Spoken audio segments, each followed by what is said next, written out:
pumasok sa school nyo. Sige. Nay, may pulubi oh. Tignan mo. Kawawa naman siya, Nay. Kaya nga, wait nga. Tawagin nga natin. Hoy! Pulubi! Pulubi! Pulubi! Bakit po? Kawawa ka naman. Kumain ka na ba? May tirahan ka ba? Opo, ito lang po yung trabaho ko na pangangalakal. Tsaka wala din ba akong tirahan? Sa kalye lang po ako pagala-gala. Mukhang kawawa to, anak. Kaya nga, Nay. Ampunin na kaya natin siya, Nay.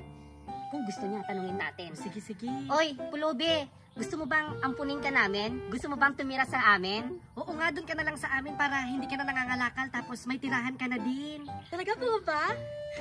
Sige, sige po. Tara po, tara po. Ala, nauna na siya sa bahay natin. Kaya nga, Nanay, baka Ay, doon ka sandali nagpunta lang. siya. Hintay mo kami, hintay mo kami. Dito ba yung bahay nyo? Uy, pasok na ako Tara na. Uy, sandali lang. Bilisan mo na. Hoy, hoy, hoy, hoy, hoy. Hoy, ang ganda naman ng bahay nyo. Ang laki. Gusto ko tumira dito. Kumalma ka, sige, sige. Aampunin ka namin. Dito ka na tumira. Papakainin ka namin. Pagpapaaralin ka din namin. Ay, sige, sige po. May naman pa po yung ref nyo? Nay, parang gutom talaga siya, oh. Wow, may kain ka na po to Gutom na kasi ako Hindi man lang nagpaalam to. O sige, kainin mo na. Gutom na kasi talaga siya, hayaan mo na. Anong ulam nyo? Wow, ang sarap naman nito. Akin na lang to Lala, yung paborito ko, kakainin na niya. Ayan mo na. Sige, kainin mo na. Ay, thank you po. Ay, sandali lang. Mukhang madumi na yung damit mo. Halika, magpalit ka muna doon. Bibigyan ka namin ng bagong damit. Sige, halika dito, Bili. Ay, sige, sige po. O, ayan. Ito, bagong-bago to ha. Nabili ko pa to sa SM. Ngayon, ito na yung suot mo. Bigay mo sa kanya, Oh, anak. ito na, oh. Hindi pa nagagamit ito. Sa'yo na. Hala, ang pangit naman. Ayoko nito, mukhang luma. Pero hindi pa nagagamit yan. Maganda yan. Tignan mo muna kasi. Ay, ayoko. Ang pangit-pangit. Tingnan lang ako dito sa cabinet. Ay, ito. Gusto ko to. Bagay sa akin to. Ay, hindi pwede yan. Kasi sa akin yan eh. Saka hindi ko pa nagagamit yan. Bagong-bago pa yan eh. Hindi pa niya naisusot yan. Iba na lang, yun na lang. Ay, hindi. Wala akong pakialam. Gusto ko to. Ayan, naisuot ko na. Ang ganda-ganda. Bagay ko, di ba? Lala, sinuot talaga niya. Gagamitin ko pang sa birthday ng kaibigan ko eh. Hindi ko pa nagagamit yun. Hayaan mo na. Diyos ko to. O siya, ipapakita ko sa iyong kwarto mo. Ay, may kwarto din ako. Sige, tara. Oh, halika dito. Pumasok ka dito. Dito ang magiging kwarto mo. Solo mo to. Lalagyan na lang natin ng foam. Oo nga, sa kwarto to natin ang kasabang bahay namin. Ikaw na yung magkakwarto dito. Hay, dito ko magkakwarto.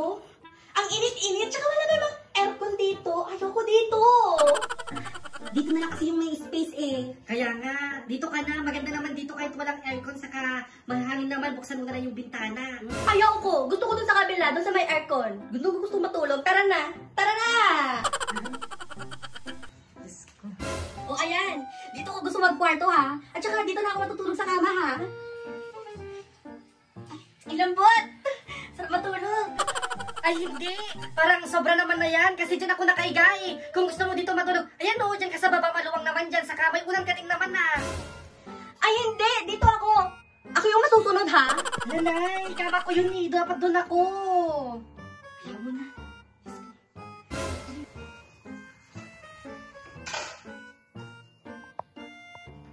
Geneva! Bilang mo nga kami sa Starbucks. Ha? Bakit ako? Malamang ikaw! Alam ka naman ako bibili sa labas. Dapat naman ikaw talaga. May paa ka naman, may kamay ka naman, di ba? Saka nakikita mo naman naglilinis kami dito oh. Mama na yan! Ikaw na bumili. Ang init-init sa labas. Ikaw ba, Aling Jessica, nakapagluto ka ba ng pagkain? Sobra na to ah. Kaya nga, Nay. Sandali lang. Lumayas ka dito! Lumayas ka na! Lumayas ka na!